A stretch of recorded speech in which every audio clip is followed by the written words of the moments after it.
Tadi disebutkan oleh paman Anda, Pak Rustam, bahwa Anda mengatakan, Pak, mati itu sakit. Apa yang Anda rasakan waktu itu? Rasa dada sesak, terus sakitnya tuh seperti ditusuk pedang, terus seperti kulit binatang Dikuliti gitu? dikuliti hidup-hidup. Sakit sekali waktu itu Sakit rasanya? sekali. Terus di dada saya terasa sesak. Setelah itu paman saya mengajar saya mengucap kalimat thayyibah, terus mengucap doa kalimat syahadat, asyhadu an la ilaha illallah wa asyhadu anna muhammadar rasulullah. Apa betul waktu roh Anda itu dicabut dari kaki itu, Ya. Anda bisa melihat jasad Anda? Sempat saya melihat jasad saya pada waktu itu, tapi sebentar. Setelah itu saya dibawa pergi oleh 2 orang malaikat ini. Dan pada waktu itu saya ingin ketemu sama ayah saya. Kebetulan ayah saya sudah meninggal. Dan suatu ayah saya meninggal, dia berusia 55 tahun. Setelah saya ketemu di sana, dia tuh berusia muda. Kok muda? Berusia 17 sampai 20 saya perkira. Anda sempat ngobrol dengan ayah? Sempat. Apa yang Anda sampaikan? Waktu itu ayah nangis. Ayah saya bilang, kenapa kamu kesini nak? Pulanglah, di rumah tidak ada orang. Kasihan lihat ibumu dan adik-adikmu. Tidak ayah, janjiku sama Allah sudah sampai. Dan pada waktu itu ayah saya menangis. Lalu apa yang dia ucapkan? Diam aja dia, tersilang. Kembali ke malaikat tadi, bentuk yang Anda lihat seperti apa malaikat ini? Dia ini laki-laki, tapi mukanya sama semua. Berapa malaikat? 2. Iya. Fisiknya seperti apa? Seperti berserban, berpakaian ihram, mukanya sama. Wajahnya seperti apa? Wajahnya sulit saya gambarkan. Yang jelas dia ini sama, dua-dua itu sama rupanya. Apakah ada ucapan dari 2 sosok yang Anda anggap malaikat itu? Ada. Apa kata mereka? Waktu itu saya mengalami perjalanan spiritual. Saya disoal oleh malaikat itu dengan sebutan ma ayyutuka, siapa Tuhanmu? Tanya. Waktu itu ruh saya menjawab, Tuhanku adalah Allah. Siapa pemimpinmu? Pemimpinku adalah Nabi Muhammad Sallallahu Alaihi Wasallam. Mana kiblatmu? Kiblatku adalah Ka'bah. Siapa kedua orang tuamu? Siapa saudara maramu? Terus saya diperjalankan. Setelah itu kedua orang malaikat ini memimpin tangan kiri saya, membawa saya ke satu tempat, menduduki saya di sebuah kursi. Pada waktu itu kursinya tuh empuk, mungkin 8 busanya ya, cantik. Terus di sana saya duduk. Di sebelah kanan saya ada tiba-tiba berwujud seorang perempuan. Dia mengaku amal. Kamu siapa? Kata saya. Aku adalah amalmu semasa kamu hidup di atas dunia. Dan selama kamu di sini, saya akan menemanimu sampai yaumul akhir, itu katanya. Dan pada waktu itu saya melihat perempuan-perempuan solehah berpakaian muslimah, berkerudung, mencium pipi kanan, pipi kiri. Mungkin salam perkenalan pertama waktu menduduki di situ. Setelah itu saya dihijrahkan lagi, dibawa oleh 2 orang malaikat ini lagi, melihat dosa-dosa besar ya.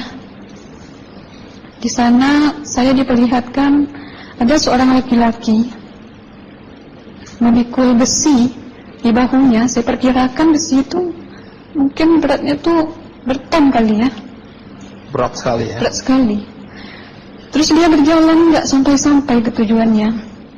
Berlumuran darah nanah, baunya na'udzubillah misalnya. bajunya tuh sobek-sobek. Waktu itu roh saya disaksikan oleh Amal. Saya tanya kepada Amal, roh tanya sama Amal, wahai Amalku, dosa apakah yang manusia ini lakukan sewaktu ia hidup di atas dunia? Amal menjawab pada waktu itu, sewaktu manusia ini di atas dunia, dia ini adalah menyantet orang, menemuh orang, sehingga dia berjalan nggak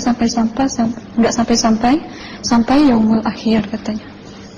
Yang kedua, saya melihat ada seorang laki-laki saling bunuh-membunuh. Sebentar kayak gitu lagi. Waktu itu, suatu manusia ini hidup di atas dunia, dia adalah seorang pembunuh, hingga dia tidak mau bertanggung jawab terhadap orang yang dibunuhnya. Terus yang ketiga, saya melihat ada seorang laki-laki dihujam kemaluannya pakai besi panas, timah panas itu ya, hingga menembus. Waktu itu roh bilang sama Amal, wahai Amalku, dosa apakah yang manusia ini hidup di atas dunia? Amal waktu itu menjawab, suatu manusia ini hidup di atas dunia, manusia ini adalah seorang perzina. Setelah itu saya melihat ada seorang laki-laki disebati oleh rotan. Rotannya itu menyebati kulitnya tuh hingga lepas daging sama kulitnya. Itu Amal menjawab, suatu manusia ini hidup di atas dunia, dia ini tidak pernah sholat Islam. Hingga waktu matinya pun dia tidak mengucap 2 kalimat syahadat. Dan pada waktu itu roh sama Amal sempat menghafiz Quran pada waktu itu dengan harapan supaya manusia yang Allah siksakan ini bisa terampuni dosanya. Jadi masih sempat waktu itu ya? Iya, roh sama Amal yang menghafiz Quran, bertahzim, bersalawat, baca ayat 1000 dinar, membaca Yasin. Tapi sayang, bahkan tambah banyak Allah tidak mengampuni dosa-dosa mereka, sayangnya. Setelah itu, akhirnya yang terakhir kali berzikir. Zikir saya pada waktu itu, subhanallah, walhamdulillah, wala ilaha illallah, wallahu akbar, la haula wala quwwata illa billahil aliyyil azim. Sekuat-kuatnya nada saya berteriak. Tiba-tiba saya merasakan detik jantung ya. Waktu itu mungkin paman saya yang menyaksikan. Itu saya koma. Disitulah sebenarnya Anda kembali ke jasad ya? Iya, benar. Jadi banyak sekali Anda menyaksikan kejadian-kejadian di alam sana ya. Nah, menarik karena waktu kami menghubungin Mbak Aslina, pada dasarnya Mbak Aslina keberatan menceritakan kembali kisahnya. Tapi kalau toh akhirnya Anda mau sampai di sini dan Anda sudah bercerita, apa harapan Anda pada orang-orang yang mendengarkan kisah ini? Ya, harapan saya pertama, ya lebih banyak menyambut puasa ya, lebih banyak mendekat diri aja sama Allah, perbanyakkan amalan soleh, perbanyakkan zikir, perbanyakkan sholawat, baca Quran, dan sebagainya. Itu harapan Anda ya? Iya. Baik, terima kasih Mbak Aslina ya, sudah datang dari Bengkalis untuk menceritakan kisah ini.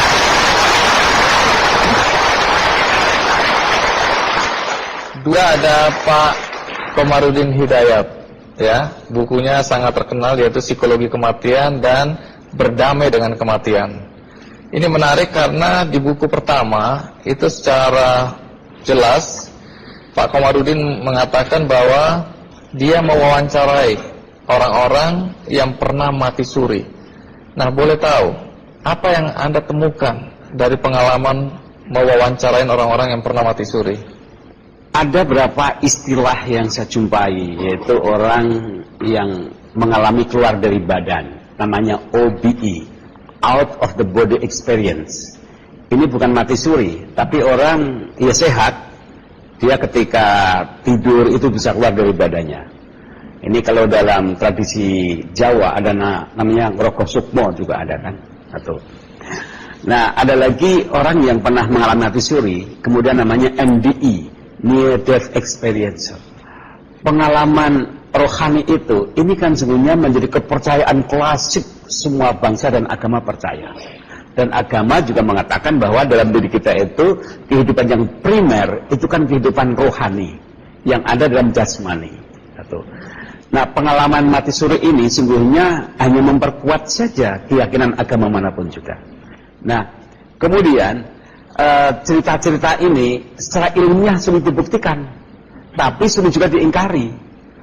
Nah, berapa hal yang orang pernah saya wawancarai. Satu, bahwa rohani ketika keluar dari badan ini ibarat flash disk ya, atau rekaman, maka kemudian ketika roh di sana itu akan kelihatan semua rekamannya. Rekaman atas amalnya, perbuatannya. Sebenarnya badan ini kan merekam kan. Kalau untuk membuktikan bahwa kita merekam, itu tidak usah sampai mati pun kita bisa membuktikan bahwa tubuh, lidah itu merekam semuanya. Nah, ketika rekamannya itu bagus, maka kemudian akan memberikan satu fasilitas yang nyaman, yang indah sekali. Seperti yang diceritakan mungkin saudari Aslina itu. Tapi sebaliknya, kalau rekamannya itu negatif, maka pengalaman rohaninya itu juga sengsara. Ibarat orang mimpi.